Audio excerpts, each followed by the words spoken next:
I want you to think for a moment of your worst boss. Everyone's had one. Well, almost everyone. I haven't found too many who haven't, because I hear about them constantly. Think of your worst boss. Now let me ask you, of those 6 needs, which ones do you think that they might be majoring in? If we had to look at those 6 needs, which one or 2 in particular do you think they might be majoring in? Your worst boss. And often it's someone who's a micromanager, it's often someone who's a bully, it's someone whose ego reigns supreme, it's all about me, look at me. And when something goes wrong, it's all about you. Which needs do you think they would be firing off? What would you guess? Control is one, and significance is the second. Those 2, without a doubt, would be what they'll be doing. They're firing off on those 2. And as a result, they get a bit of variety. As a result, they get a bit of variety. So, let me take it further. Let me ask you, think of some world leaders who have significantly impacted the world stage.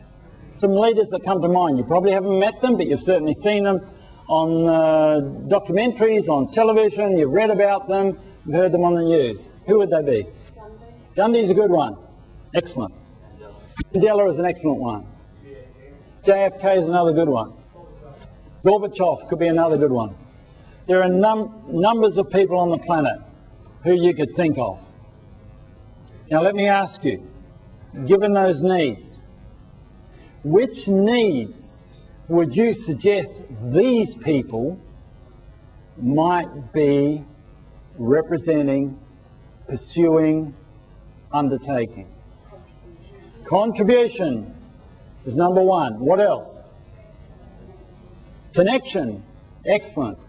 And as a result, personal growth. Now, let me tell you the kicker on this. Let me tell you the kicker.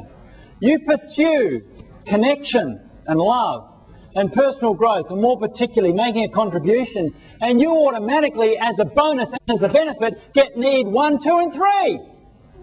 How good's that? As a bonus.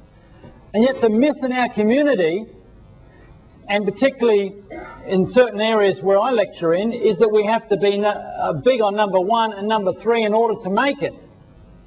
That, folks, is the biggest poppycock I've heard. In case you didn't hear me, that is the biggest amount of BS I've heard. That is not so. It's about love and connection, and in the process, personal growth. That's what it's about in real leadership. Anyone read Good to Great, by the way, by Jim Collins? A couple of hands? Terrific. Those leaders who are level 5 leaders in that book, Good to Great, by Jim Collins, are undertaking needs 6, 5 and 4 to turn companies around. It's a great story about how companies were turned around dramatically. The one factor, it wasn't the only one, but the one factor was a leader that they called a level 5 leader that took the company skyward in terms of share rates and everything else. And those leaders played out needs 4, 5 and 6. So, let me ask you, how is it for you? You've got that piece of paper on your table there.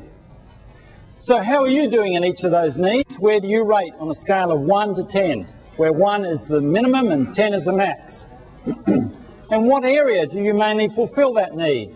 Would it be self? Would it be family? Would it be work? And which do you need to increase or decrease? So in the little square on the side, you put down a number. 1, 2, 3, 4, 5, 6, 7, 8, 9, 10. Where do you think you rate? And in what area would you fulfill that need? Would it be within yourself, in your family, at work, in the community, and so forth? And which area do you need to decrease, or which area do you need to increase? some homework for you for just a few minutes. Fill out your own rating scale on the 6 basic needs.